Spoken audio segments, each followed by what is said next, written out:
Hello बेटा, कैसे हो आप सभी। आंकड़ों के प्रबंधन की श्रृंखला की इस कड़ी में मैं आज आपको बारंबारता बहुभुज आयत चित्र बनाना सिखाऊंगी। इससे पहले हम परिसर निकालना, दंड आलेख बनाना, मध्य निकालना, माध्यक निकालना और बहुलक निकालना सीख चुके हैं। तो आज हम सीखेंगे कैसे हम फ्रीक्वेंसी पॉलीगन यानी कि आयत चित्र बनाते हैं। मेरे पास आंकड़े दिए हुए हैं। मेरे पास दिए हुए हैं किसी फैक्ट्री में मजदूरों का जो प्रतिदिन का वेतन है उसके आंकड़े दिए हुए हैं। क्या है बेटा वो आंकड़े? वेतन। जो मुझे वेतन दिया हुआ है वो 800 से 810, 810 से 820, 820 से 830, 830 से 840, 840 से 850, 850 से 860, 860 से 870, 870 से 880 और 880 से 890 और 890 से 900। ये दिया हुआ है उनका प्रतिदिन का वेतन। और इसके बाद जो श्रमिक हैं उनकी संख्या कैसे दी हुई है? ये दिया हुआ है 3, 2, 1, 9, 5, 1, 3, 1, 1 और 4। टोटल दिए हुए हैं श्रमिक 30। 30 श्रमिकों का प्रतिदिन का वेतन दिया है और मुझे ये कहा जाता है कि इसका एक आयत चित्र बनाइए। और उसके बाद आयत चित्र बनाने के बाद कुछ प्रश्नों के हमें उत्तर भी देने हैं। तो कैसे बनेगा देखिए आयत चित्र। मैं इसको, आपके पास यदि ग्राफ पेपर है तो इस पे आप सीधी लाइनें लगा लीजिए। यहाँ पे 0, मैं इधर श्रमिकों की संख्या लिखती हूँ और इधर उनका वेतन लिखती हूँ। अब देखिए वेतन कहां से शुरू है? 800 से शुरू है और 900 तक है। तो मैं इसको यहाँ पे बराबर दूरी मापते हुए निशान लगा लेती हूँ। 800, 810, 820, 830, 840, 850, 860, 870, 880, 890 और 900। तो मैंने क्या लिखा है? 800, 810, 820, 830, 840। आप अगर ग्राफ पेपर पे लिख रहे हैं, बना रहे हैं, तो आप उसमें बॉक्सेस गिन सकते हैं। 880, 890 और 900। अब देखिए बराबर बराबर गैप है, लेकिन ये जो गैप है ये क्या 800 का गैप है? नहीं है। तो हम यहाँ पे क्या करते हैं? एक किंक का निशान लगा देते हैं। इस निशान का मतलब ये है कि हमने अपने अनुमान से इतना गैप 800 ले लिया है। ठीक है। अब श्रमिकों की संख्या 1 से शुरू होकर 9 तक है। तो उतनी ही बराबर दूरी पे मैं यहाँ निशान लगा लेती हूँ। 3, 4, 5, 6, 7, 8, 9 और अब इनको लिखती हूँ 1, 2, 3, 4, 5, 6। आप ग्राफ पेपर पे बॉक्सेस गिन के निशान लगा के अपनी नंबरिंग कर सकते हैं। अब चलिए सबसे पहले है 800 से 810। कितना है? 3। तो देखिए 800 से 810, 3, ये है 3, ऐसे मिला दूंगी मैं इसको 810 और यहां लिख दूंगी 3। इसके बाद 810 से 820, 2, तो ये है 2, ये हो गया 820। देखिए आयत चित्र का मतलब है कि ये सब एक दूसरे के साथ एडजॉइनिंग आएंगे और आयत बनाएंगे। और दंड आलेख में आपने ध्यान किया हो उसमें गैप रहता है क्योंकि वो कंटिन्यूस नहीं होते। इसके बाद अगला है 820 से 830, 1। तो मैं अब 1 पे आ जाऊंगी। ये बन गया 1। इसके बाद 830 से 840, 9। तो 830 से 840, अब नो यहाँ है मेरा। अब ध्यान से देखिएगा, थोड़ा सा मैं क्योंकि रफ हैंड से बना रही हूं, आप स्केल से बनाएंगे तो आपका एकदम एक्यूरेट बनेगा। ध्यान से देखिए, ये बन गया 9। इसके बाद 840 से 850, 5, ये है 5, और 4, इसके बाद जो 4 है, इसके बाद 840 से 850 के बाद 850 से 860, कितना है 1, 850 से 860 1, 860 से 870 3,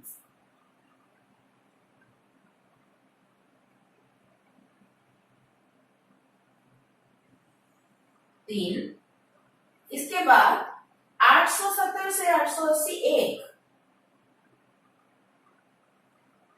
1, 880 से 890 फिर 1, ये भी 1 ही है, और 890 से 904, ये है 4,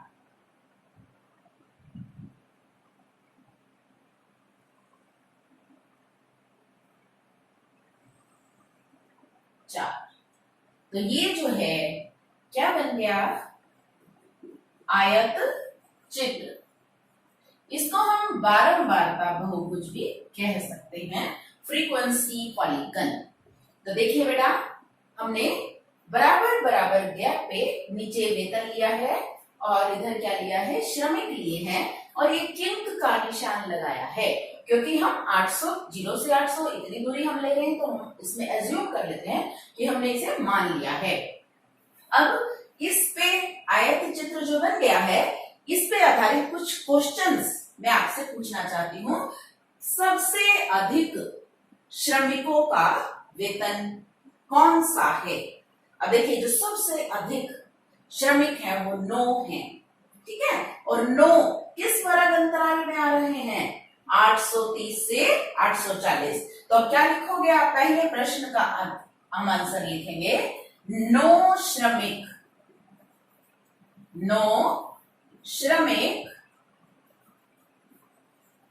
830 से 840 रुपए वेतन लेते हैं। ये सबसे ज्यादा श्रमिक हैं, ठीक है।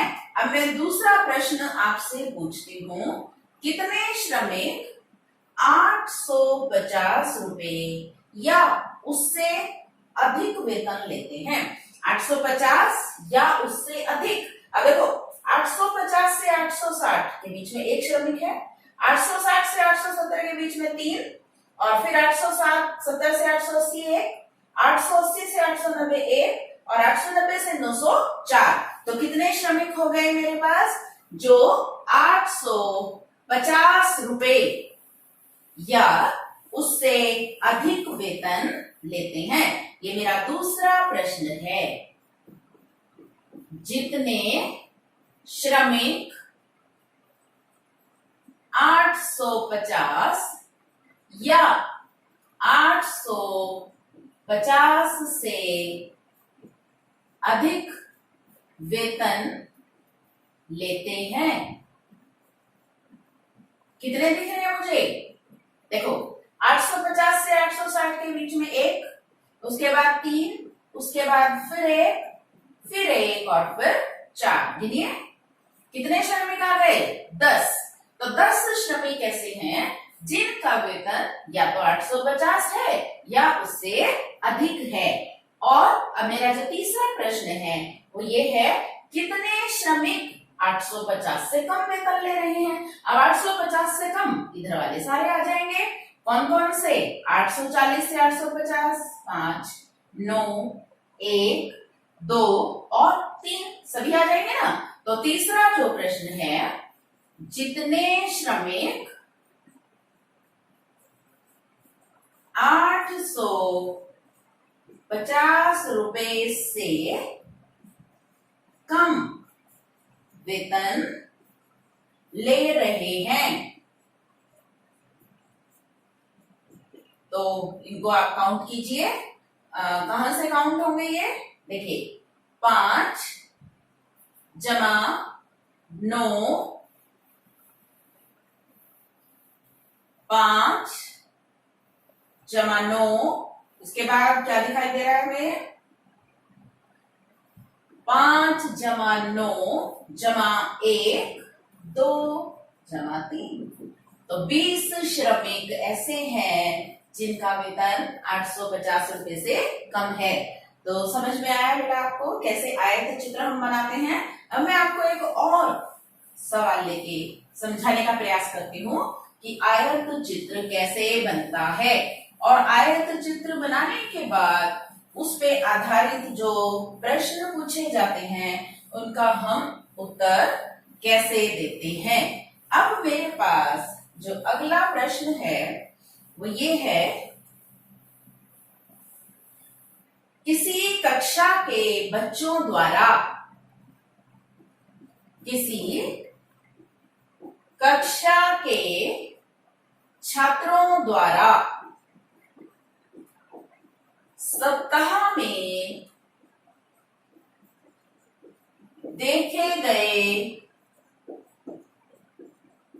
टीवी के घंटे, ये है मेरे आंकड़े। कैसे हैं मेरे आंकड़े? छात्र और टीवी के घंटे। देखिए 1 से 2, 2 से 3, 3 से 4, 4 से 5, 5 से 6, 6 से 7 घंटे। 1 से 2 घंटे 4 छात्र देखते हैं, 2 से 3 घंटे 8 छात्र, 3 से 4 घंटे 22 छात्र, 4 से 5 घंटे 32 छात्र, 5 से 6 8 और 6, ये हमें छात्रों की संख्या दी हुई है। तो कहते हैं इसका आयत चित्र बनाओ, और उसके बाद जो प्रश्न दिए हुए हैं अब उसी तरह से हम ऐसे ले लेंगे इसको। एक तरफ क्या लेंगे? छात्र, और दूसरी तरफ क्या लिखेंगे? घंटे। ठीक है। अब कहां से कहां तक है घंटे? 1 से लेकर 7 तक। ये तो सिंपल है। 1 2 3 4 5 6 7, लिख लीजिए इनको। 1 2 3 4 5 6 7। छात्रों की संख्या अधिकतम 32 है और कम से कम 8 है, तो मैं 8 से ही काउंट करना शुरू 4 से ही काउंट करना शुरू कर देती हूँ। 4 8 12 16 20 24 28 और 32। 4 8 12 16 20 24 28 और 32। 1 से 2 घंटे 4 छात्र, तो ये है 4 मेरा, मिला देंगे इसको। 1 से 2 घंटे 4 छात्र, 2 से 3 8 छात्र, इसके बाद 8 है, और इसके बाद 3 से 4 22। अब देखिए 22 कहां आएगा? 20 और 24 के बिल्कुल बीच में 22 आ जाएगा।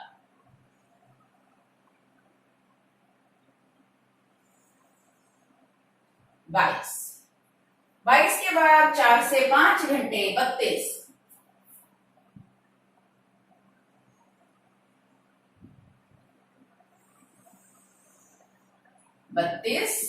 इसके बाद 5 से 6 8,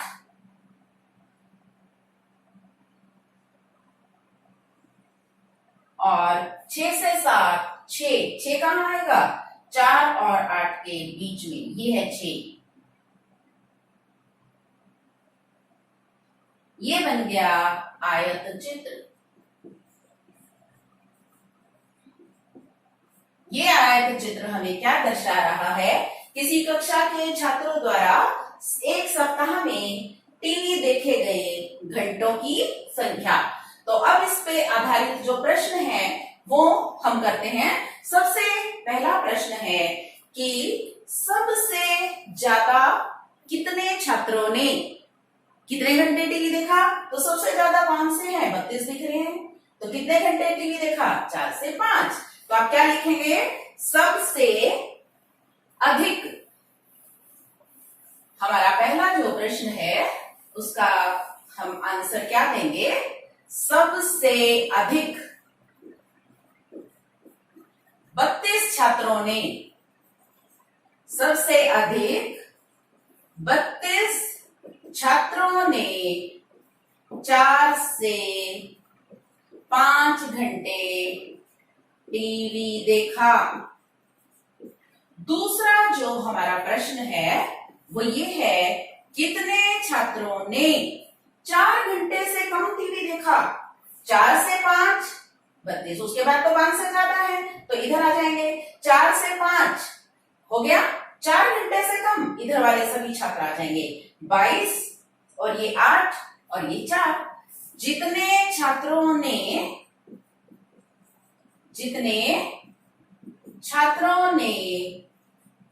4 घंटे से कम टीवी देखा, कितनों ने देखा? 22 प्लस 8 प्लस 4 34 छात्र ऐसे हैं जिन्होंने 4 घंटे से कम टीवी देखा। अब जो तीसरा प्रश्न है वो ये है, कितने छात्रों ने 5 घंटे से अधिक टीवी देखा? तो 5 घंटे से अधिक, 5 से 6 घंटे 8 ने देखा, और 6 से 7 6 छात्रों ने देखा। जितने छात्रों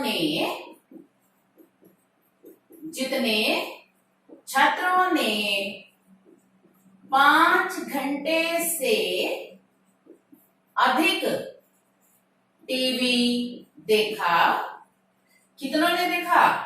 8 जमा 6 कितना हो गया? 14 छात्र। तो 14 छात्रों ने 5 घंटे से अधिक टीवी देखा। तो बेटा ये था आयत चित्र, और आयत चित्र बनाने के बाद जो प्रश्न हमारे को पूछे गए हैं उनको हम कैसे रिप्लाई करते हैं, ये जानकारी मैंने आज आपको दी। कल मैं और अधिक जानकारी आपके पास लेके आऊंगी। तब तक के लिए take care, have a nice day.